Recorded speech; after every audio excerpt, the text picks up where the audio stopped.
Vandaliel havia preparado uma série de opções para lidar com o ducado de Sauron. No entanto, a opção que ele decidiu dependeria se Elizabeth tinha esperança no ducado de Sauron ou não. Se ela tinha esperança no ducado de Sauron, essa esperança era seu desejo de protegê-lo, de querer que ele ficasse seguro. Se ela não tinha esperança para isso, isso significava que ela não tinha interesse no ducado de Sauron e não se importava com o que acontecesse com ele. Mesmo que Elizabeth não tivesse esperança no ducado de Sauron, Vandaliel e seus companheiros não tentariam ativamente destruí-lo ou conduzi-lo à sua ruína. Isso foi óbvio. Vandaliel era um adorador de vida, que pregava o amor, então ele não faria algo como deliberadamente encurralar pessoas inocentes e esmagá-las. Depois que o antigo território de Sila fosse completamente isolado, o ducado de Sauron provavelmente passaria pelas mesmas coisas que os outros ducados, e os shows de Canaco, as visitas de Darcy e o próprio Vandaliel vagando por aí levariam as pessoas a serem guiadas. Tudo isso ignorando o fato de que, ao contrário dos outros ducados, o ducado de Sauron compartilhava uma fronteira com a nação Escudo-Mir, um estado vassalo da nação sagrada de Amid, uma nação hostil. Depois disso, mesmo que o exército da nação sagrada de Amir invadisse a nação Escudo-Mir e começasse uma guerra, Vandaliel não responderia de nenhuma maneira fora do comum. Se o rei Norbão me solicitasse sua ajuda, ele agiria como governante de sua nação aliada. Como qualquer outra nação em aliança com outra, ele forneceria suprimentos, bem como reforços através da Guilda dos Aventureiros. Mas isso foi tudo. Ele não enviaria Knochen para servir como uma fortaleza móvel, Borcus e Vigaro para atacar as linhas de frente ou Sam para apoio logístico. Claro, ele faria o possível para salvar as pessoas que haviam sido guiadas e emprestaria sua força para retomar os territórios ocupados pela Santa Nação de Amid. Mas até então, o governo do Ducado de Sauron já teria sido destruído. Vandaliel não viu valor em Rudel Sauron e os outros, que haviam cortado e abandonado a resistência liderada pela princesa libertadora Cavaleira Pires. Ele comandou Gufadgar, que tinha a habilidade de abrir portões de teletransporte, bem como Quatro e Sam, que podiam voar pelo céu. O Ducado de Sauron não era necessário para que ele lutasse contra a Santa Nação de Amid e o Deus da Lei e do Destino Alde seu herói, Hais. Alguns de seus amigos, como Kazin e os outros, eram do Ducado de Sauron, mas a vila onde eles nasceram não existia mais, pois havia sido destruída na invasão anterior do Império Amid. As cidades natais de Íris e os membros da Resistência também não existiam mais no Ducado de Sauron. A única razão pela qual Vandaliel não matou Rudel Sauron e seus servos foi porque ele simplesmente não via valor em fazê-lo e não conseguia pensar em uma razão para isso. Ele também sentiu que seria errado matá-los desnecessariamente quando nem mesmo Íris e Elizabeth os queriam mortos. Quanto à nação sagrada de Amid, mesmo que invadisse e capturasse o Ducado de Sauron, não seria capaz de invadir o Império Demoníaco de Vidal, pois estava atrás da Cordilheira da Fronteira. Portanto, era possível que Vandaliel simplesmente deixasse o Ducado de Sauron, pois era improvável que fosse atacado, embora sempre houvesse a chance de que o inimigo pudesse invadi-lo na tentativa de dividir as forças de Vandaliel, assumindo que ele e seus companheiros se moveriam para defendê-lo porque havia muitos adoradores de vida lá. Ninguém entre Darcy e os outros se opôs a essa linha de pensamento. Eles confiavam que Vandaliel provavelmente acabaria parando a nação sagrada de Amid se seus soldados começassem a massacrar civis, e eles sabiam que a guerra chegaria rapidamente ao fim assim que a batalha entre Vandaliel e Alda chegasse ao fim. Por outro lado, isso significava que, enquanto os civis não estivessem sendo massacrados, Darcy e os outros estavam dispostos a aceitar um curto período de guerra e o derramamento de sangue que vinha com ela. Vandaliel manteve Elizabeth inconsciente de que esses eram seus pensamentos até o último momento. As decisões que ela tomou eram importantes para ela, e ele desejava evitar adicionar influência externa desnecessária em sua tomada dessas decisões. Vandaliel pessoalmente não acreditava que Elizabeth tivesse algum tipo de destino. Ele nem mesmo acreditava que ela deveria se tornar duquesa. Ele também não acreditava que ela simplesmente precisava viver uma vida pacífica. Ezoico. Ele simplesmente desejava que Elizabeth vivesse como ela desejava. E ele sentia o mesmo em relação a Maelia, Zona, Mast, e os Evitaurus. No entanto, Elizabeth realmente escolheu se tornar duquesa por sua própria vontade. Após a cerimônia de formatura, ela vacilou e disse que não queria se formar, mas em seu coração, ela escolheu se tornar duquesa. A prova disso era que ela nunca havia dito, eu não quero me tornar duquesa, ou embora soubesse que, se tivesse pedido, Vandaliel poderia ter resolvido tudo, e fazendo lavagem cerebral em Rudel e transformando-o em um fantoche ou usando Veedal como peão. Foi por isso que Vandaliel o revelou naquele momento, para dar a Elizabeth o empurrão de que ela precisava. E Vandaliel estava atualmente dentro do castelo do Ducado de Sauron. Ele havia feito um tipo de compromisso que nenhum governante deveria fazer com uma nação amiga, simplesmente informando que tinha algo importante para discutir e exigindo que eles estivessem lá em um determinado momento. Com alguns de seus subordinados, ele ocupou a câmara do conselho do castelo e amarrou Rudel e seus assessores para que eles não pudessem escapar. Se você tiver algum espião disfarçado na nação sagrada de Amida ou em qualquer um de seus estados vassalos, por favor, ordene que eles retornem imediatamente, disse Vandaliel. Oh, o que você está dizendo de repente? Rudel gritou. Espere, exclamou um de seus assessores. Eu não tenho ideia do que você está querendo dizer. As mãos de Rudel e seus assessores estavam livres, mas havia algemas em seus tornozelos que os impediam de escapar. Eles ficaram perplexos e confusos com a súbita demanda de Vandaliel. Para começar, eu já entreguei a posição de duque. Rudel protestou. Por favor, apoiem Elizabeth Sama como seus funcionários civis de agora em diante. Eu não me importo se você faz isso vivo ou morto. Qual você prefere? Vandaliel perguntou a ele. Ezoico. Vou apoiá-la ao máximo enquanto ainda estiver viva. Rudel disse imediatamente. Por favor, mantenha-me vivo também, disse um de seus assessores. Eu também gostaria de permanecer vivo, disse outro. Se eles se recusassem, seriam transformados em mortos-vivos. Sabendo disso, eles começaram a gritar uns sobre os outros para retornar rapidamente aos seus postos como funcionários civis.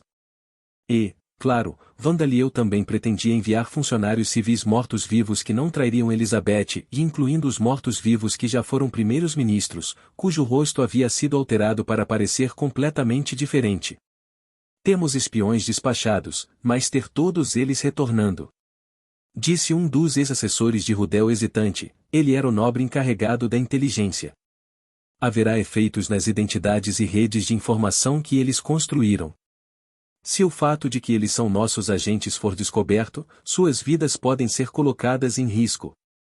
Isso pode ser verdade, interrompeu o vice-general Kurt, mas Sua Majestade pretende selar completamente a fronteira entre o Ducado de Sauron e a Santa Nação de Amid, então ele gostaria que todos eles retornassem antes de fazer isso. Hã? Rudel disse inexpressivamente. Fechar uma fronteira entre as nações não era algo realisticamente possível, dada a natureza deste mundo e a tecnologia que a humanidade possuía atualmente. Fronteira era apenas uma palavra, mas a fronteira real era vasta. Não consistia apenas em planícies planas, atravessava rios, florestas e montanhas, o mais importante, havia ninhos do diabo, regiões habitadas por monstros perigosos. Era possível evitar a travessia da fronteira por meio de fortalezas ou postos de controle nas rodovias. Mas não era realista construir um muro ao longo de toda a fronteira e colocar soldados suficientes para monitorar toda a sua extensão. Foi por isso que Rudel e o nobre que já havia sido o chefe da rede de inteligência de Rudel acreditavam que haviam ouvido Kurt mal. Se você vai apenas selá-lo aumentando a segurança ao longo da fronteira, há passagens que só são conhecidas pelos espiões. Não deve ser um problema, disse o ex-chefe da rede de inteligência. Aqueles que pertencem à rede de inteligência deste ducado não são como aqueles que tentam contrabandear mercadorias ilegais através da fronteira, acrescentou outro nobre que trabalhou em estreita colaboração com ele. Eles são bem treinados e bem preparados o suficiente para cruzar a fronteira, mesmo durante os momentos em que a segurança na fronteira é muito rígida. Mas a verdade excedeu em muito suas imaginações. Estou dizendo que a forma da cordilheira da fronteira será alterada para fechar totalmente a fronteira.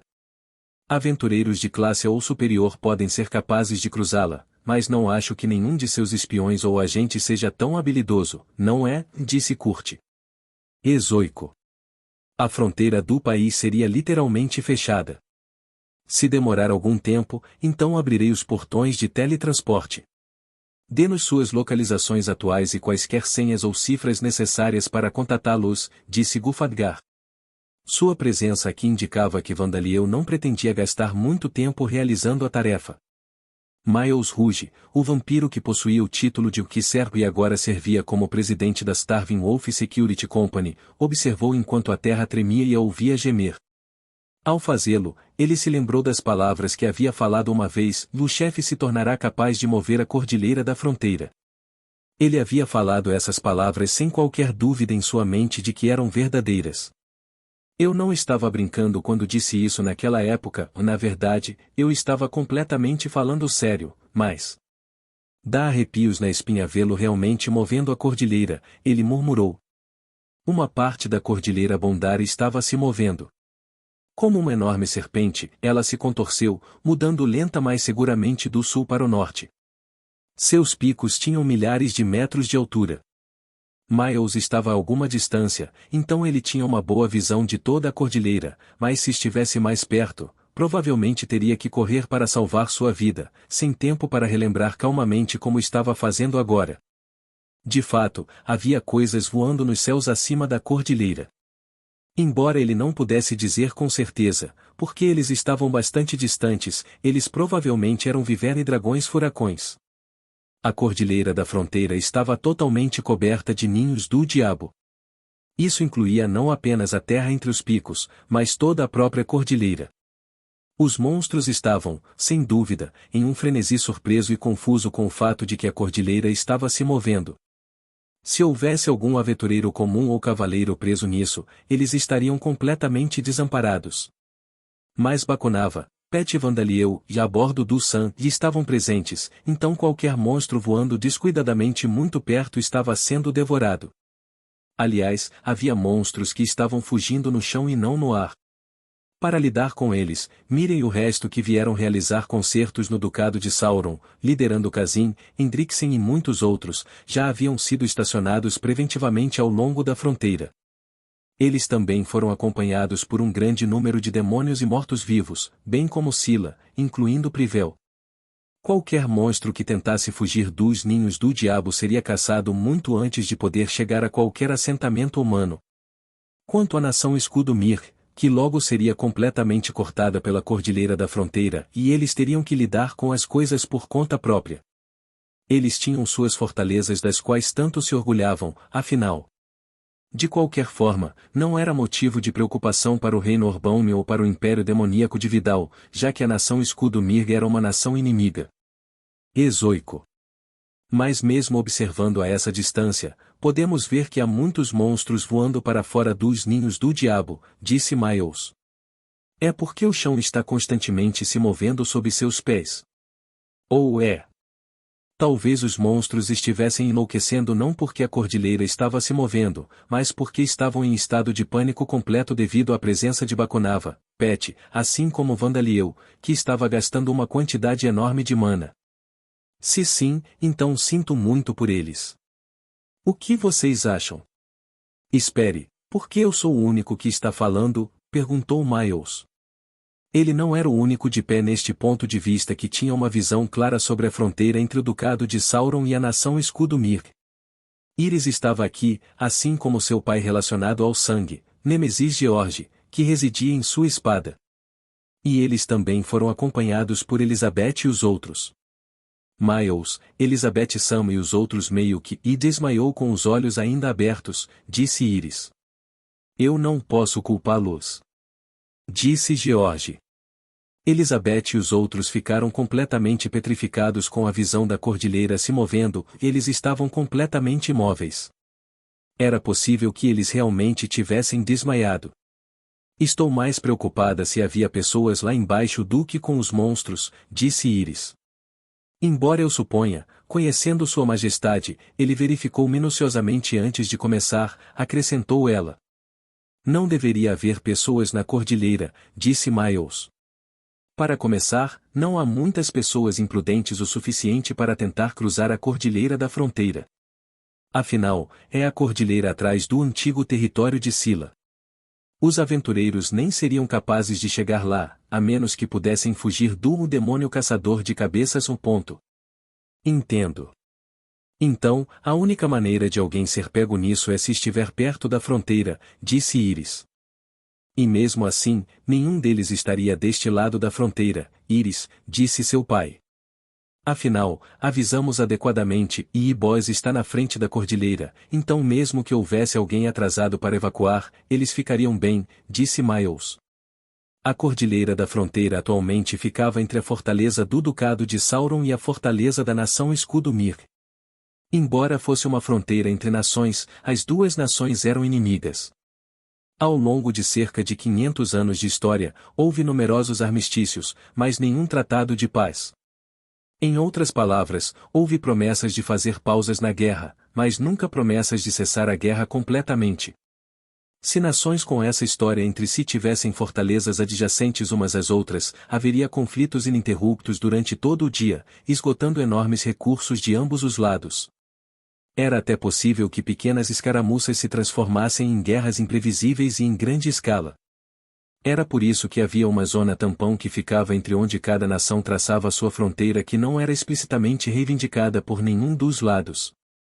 A cordilheira atravessava essa zona tampão. As únicas pessoas lá eram aventureiros que iam coletar materiais ou criminosos que realizavam contrabando ilegal. O primeiro havia recebido avisos através da Guilda dos Aventureiros para não se aproximar da zona tampão. Claro, era possível que houvesse aventureiros que partiram antes que pudessem ver o aviso e ainda estavam trabalhando lá agora. E embora fosse improvável, era possível que caçadores ou boticários tivessem se aventurado na área em busca de presas ou ervas medicinais. Vandaliel e os outros haviam verificado preventivamente para se certificar de que essas pessoas não estavam na cordilheira, então provavelmente não havia nada com que se preocupar. Ezoico. Quanto aos contrabandistas, nunca houve qualquer preocupação para eles. Ainda assim, é realmente uma maravilha de se ver, comentou Iris. Achei que ganhei forças para mudar o terreno também, mas a escala em que Sua Majestade está fazendo isso está em outra dimensão. Bem, claro, disse Miles. O nível de força para mudar o terreno ao seu redor era bastante comum entre as pessoas neste mundo. Qualquer aventureiro classe B ou monstro de rank 7 era capaz de destruir árvores, pedregulhos e edifícios ao seu redor. Os aventureiros de classe A eram capazes de dividir montanhas, desde que tivessem menos de algumas centenas de metros de altura. Como ela estava agora, Iris seria capaz de dividir uma montanha de 1000 metros de altura se ela balançasse Nemesis George com cada grama de seu poder. Ela poderia até criar uma cratera com um diâmetro de várias centenas de metros. O mesmo aconteceu com Miles. Mudanças de terreno em uma escala ainda maior seriam possíveis para aventureiros da classe S, como Randolph Detrugo e Thunderclap Schneider, ou aqueles com força equivalente à de um aventureiro classe S, como o Rei da Espada Borcus, o Homem de Ossos, o Matador das Chamas Rugindo e o Ex-Reimagem o Godwin, ou bem como deuses como Luvesfol e Fidir. No entanto, essas mudanças no terreno seriam estritamente destrutivas por natureza. Iris e Miles suspeitavam que Vandaliel era a única pessoa no mundo que poderia pegar uma cordilheira cujas montanhas tinham milhares de metros de altura, alterar sua forma e estendê-la para formar uma enorme parede. Alguns magos capazes foram capazes de mudar o terreno até certo ponto, mas não nessa escala. Espere um minuto, exclamou Elizabeth de repente, parecendo voltar a si. Podemos realmente estar fazendo algo assim? Disseram-nos que existe uma barreira ao redor da cordilheira fronteiriça. Está realmente tudo bem movê-lo? Perguntou Maelia. E a crosta sob as montanhas e as fontes de água subterrâneas provavelmente se transformaram em uma bagunça, apontou Zona. Muito bons pontos que você menciona, disse Miles enquanto olhava para Mast e os outros que não haviam dito nada, levando-os a falar. Eles se enfrentaram apressadamente e discutiram as coisas entre si brevemente, e então voltaram para Miles. Se uma cordilheira tão alta se mover, acho que haverá mudanças no clima também. Isso não causará nenhum problema? Perguntou Yusef. Todas as boas perguntas, de fato, pensou Miles. O terreno afetou o solo abaixo da superfície, bem como o clima dos céus muito acima dele. Esse conhecimento era considerado avançado e conhecido apenas por estudiosos e magos especializados, ou mesmo estudiosos e magos conduzindo pesquisas em outras áreas não estariam cientes disso, muito menos plebeus. O próprio Miles só aprendeu esse conhecimento depois de se tornar subordinado de Vandaliel, trocando conversas ociosas com ele e lendo literatura nas terras dentro da Cordilheira da Fronteira que continha o conhecimento dos campeões orientados para a produção. A resposta às suas preocupações é que não haverá problemas, disse Miles. Primeiro, a barreira. A parte que está sendo movida não está coberta pela barreira. Os deuses da facção de vida criaram essa barreira para proteger as terras dentro da Cordilheira da Fronteira dos olhos das forças de Alderrodcourt. Mas não cobria todas as montanhas que compunham a Cordilheira Fronteiriça. Uma barreira criada em uma área menor exigiria menos energia para ser mantida. Assim, os deuses da facção de vida criaram a barreira com suas bordas nas montanhas mais internas. Mover quaisquer outras montanhas não teria efeito sobre a barreira. Quanto à crosta sob as montanhas, Boris não está apenas transformando a cordilheira em golems para mudar sua forma e esticá-la. Ele também está usando o golem Gênesis para criar um leito rochoso que sustentará a cordilheira, continuou Miles. Depois de mover a cordilheira, se a crosta abaixo dela entrasse em colapso, as montanhas afundariam e ficariam mais baixas em altura, tornando-se mais fáceis de atravessar e derrotando o propósito. Também seria problemático se isso causasse pressão sobre os fluxos subterrâneos de água, já que os poços nas aldeias e cidades do Ducado de Sauron secariam. Ezoico. Era por isso que Vandaliel estava tomando medidas para evitar que as montanhas afundassem, como criar um leito rochoso abaixo delas, enquanto as movia. Ele não havia explicado as coisas em detalhes, mas não estava simplesmente colocando a rocha na superfície do solo, ele também estava criando pilares para o leito rochoso ao redor dos riachos subterrâneos de água. Entendo. Como esperado de Sua Majestade. Eu realmente não entendo, mas tenho certeza de que tudo ficará bem, disse Iris, aparentemente não tendo entendido muito bem essa informação. Iris-chan, você. Disse Miles incrédulo. Ela era realmente uma garota tão decepcionante? Ele se perguntou. Não, é tudo culpa de Godwin, disse Nemesis George, defendendo sua filha apontando o fato de que não era que ela não era educada, era apenas que ela estava gastando todo o seu tempo fazendo papelada como a rainha da nação Magem. O clima também deve estar bom. Tenho certeza de que ele garantirá que não haja desastres naturais com pouca ou muita chuva. Afinal, vai ser o seu território, disse Miles a Elizabeth. Vandaliel não teria se esforçado tanto se fosse simplesmente uma questão de colocar a cordilheira no meio, porque era incômodo que um estado vassalo da nação sagrada de Amid fosse adjacente ao reino Orbaune. Miles e Iris estavam bem cientes de que Vandaliel estava disposto a ajudar as pessoas onde pudesse, mesmo que não soubesse seus nomes e rostos. Mas ele não sacrificaria aqueles que eram importantes para ele para fazer isso. Ele estava fazendo tudo isso porque este era o território que Elizabeth governaria. Estou muito grato e feliz com isso, mas... Tenho mais uma coisa que quero perguntar, disse Elizabeth, com as bochechas ficando vermelhas. Ela ainda tem outra pergunta? Miles pensou enquanto gesticulava para que ela continuasse. Fazer isso fará com que as pessoas tratem Vandaliel como humano ainda menos, então eu estava me perguntando o que ele estava planejando fazer sobre isso, disse Elizabeth. Quero dizer, ele odeia ser tratado como um deus, não é? Surpreso com a pergunta dela, Miles se virou para olhar para a cordilheira que estava lenta mas seguramente se movendo pelo chão. Uma tarefa que era absolutamente impossível para qualquer ser humano realizar estava sendo realizada bem diante de seus olhos, em um local onde todos ao redor pudessem testemunhá-la.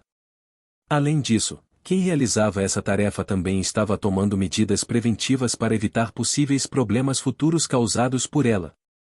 Foi realmente a obra de um Deus. Ninguém poderia ser culpado por pensar que... Na verdade, pensar que seria a norma. Até o próprio Miles teria pensado que era o poder de um deus movendo as montanhas se ele tivesse testemunhado isso antes de conhecer Vandaliel. Tenho certeza de que ele pensou em um monte de coisas, disse Miles incerto. Talvez ele tenha trazido Bacunava e Pet não apenas para exterminar os monstros que voavam para fora da cordilheira, mas também para mostrá-los às pessoas e fazê-los pensar neles como deuses e não como ele pensou. Mas Íris discordou.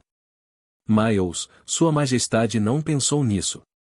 Estou disposto a apostar nisso. Seus olhos brilhavam com o firme vínculo de confiança que ela tinha com Vandaliel. Oh! Foi o que eu pensei, disse Elizabeth. Mas acho que não devemos contar a ele ainda, disse Íris. Você está certo, concordou Elizabeth. Se disséssemos a ele agora e ele estragasse seu controle com o choque, a forma da cordilheira mudaria ainda mais. Ezoico. Nome, Pet. Posição, 15. Raça, Vaso Divino Rugindo Relâmpago Centopeia Rei das Feras Negras. Nível, 1. Habilidades passivas. Resistência à fome, e nível 3. Super autoaprimoramento, seguindo, e nível 3, subir de nível. Secreção de veneno mortal, neurotoxina tubarão, e nível 7, suba de nível. Imunidade ao atributo vento. Corpo super fortalecido, exoesqueleto, chifres, e nível 7, suba de nível. Força monstruosa, e nível 8, suba de nível. Autoaprimoramento, orientação, e nível 10, subir de nível. Cura rápida, e nível 10, subir de nível. Valores de atributo fortalecidos, predador, e nível 10, subir de nível. Visão noturna. Fortaleça os seguidores, e nível 5, de novo. Habilidades ativas. Passos silenciosos, e nível 1. Carga feroz, e nível 7, suba de nível.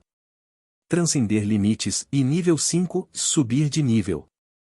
Técnica das 100 carapaças, e nível 1, desperto da técnica de armadura. Roaring Lightning, e nível 8, subir de nível. Coordenação, e nível 8. Viagem em alta velocidade, e nível 3, suba de nível. Espírito Demonfal Familiar, e nível 4, subir de nível.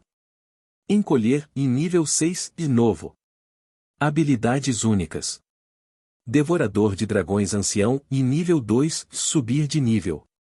Bênção Divina de Zanalpadna. Proteção Divina de Vandaliel.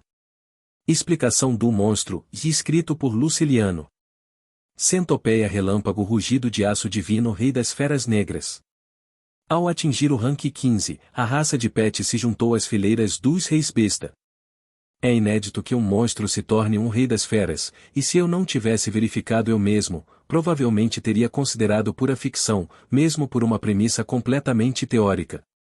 Afinal, os Reis Bestas são filhos do deus Besta Gampaplio, um dos grandes deuses que surgiram ao mesmo tempo que Vida e Alda. Seu título de Rei das Bestas representa o fato de que eles são os reis de suas respectivas espécies, pássaro, besta ou peixe. Existem alguns reis bestas, como o Rei das Bestas Javali, que mais tarde se juntou ao exército do Rei Demônio e se tornaram os ancestrais das raças de monstros. Mas, mesmo assim, eles geralmente são seres sem nenhuma conexão com monstros.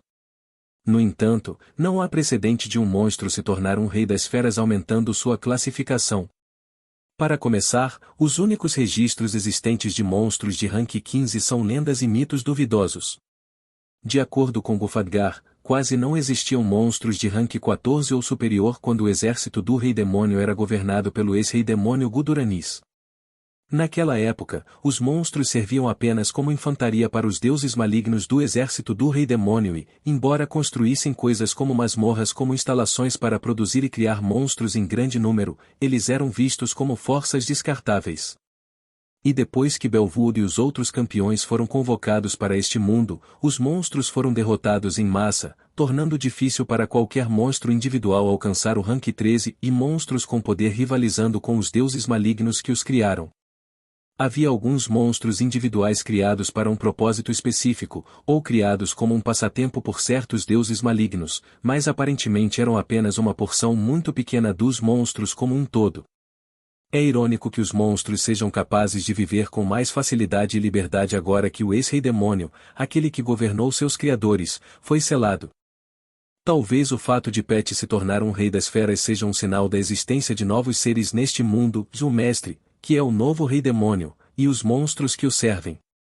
Aliás, Pet agora é um rei das feras, mas ainda permanece um monstro, o que significa que ele continua a existir no mundo físico como sempre existiu,